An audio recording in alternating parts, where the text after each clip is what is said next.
மீன் குழம்பு மசாலா ரெடி பண்ணிடலாம். ஃபஸ்ட்டு கொஞ்சமாக ஆயில் விட்டுட்டு வெங்காயம் கொஞ்சம் போட்டு மிளகு ஜீரகம் ரெண்டையும் போட்டு கொஞ்சம் நல்லா வதக்கிட்டலாம்.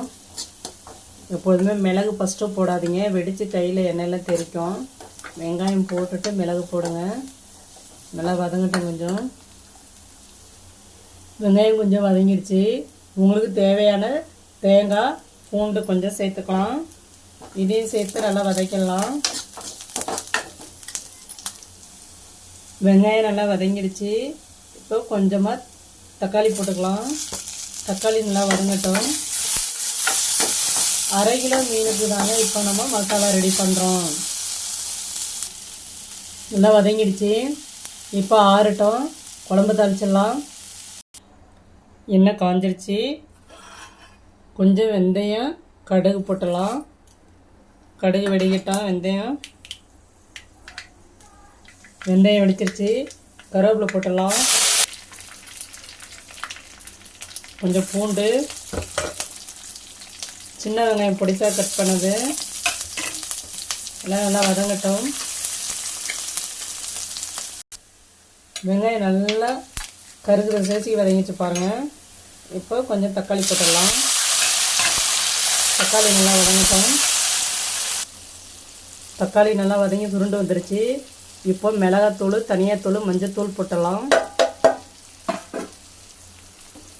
கொஞ்சம் கல் உப்பு போட்டுக்கோங்க.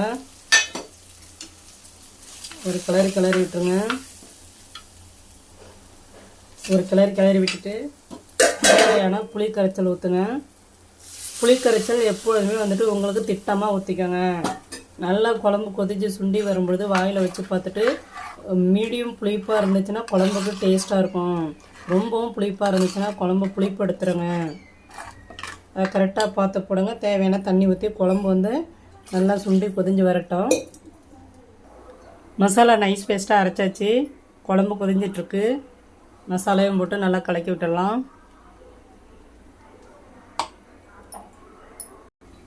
சாதம் வெந்துட்டுருக்கும்போது கொஞ்சமாக கல் உப்பு போட்டுக்கோங்க.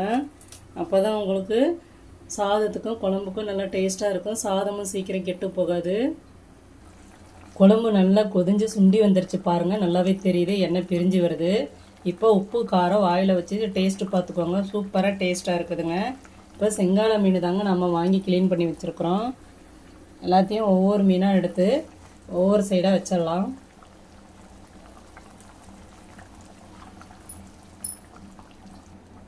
இப்போ மூடி போட்டு ஒரு 10 நிமிஷம் கொதிய வச்சிடலாம். 10 நிமிஷம் நல்லாவே கொதிஞ்சிருச்சு. இப்போ ஸ்டவ் ஆஃப் பண்ணிவிட்டு மூடிடுங்க. மண் சட்டி பாருங்கள், திரும்பவும் ஒரு 10 நிமிஷம் நல்லா கொதி வந்துக்கிட்டே இருக்கும். ஸ்டவ் ஆஃப் பண்ணியாச்சு. ரொம்பவும் சூப்பராக டேஸ்ட்டாக இருக்கும். நீங்களும் இதே மாதிரி செஞ்சு பாருங்கள். பிடிச்சிருந்தா லைக் பண்ணுங்கள், ஷேர் பண்ணுங்கள், கமெண்ட் பண்ணுங்கள்.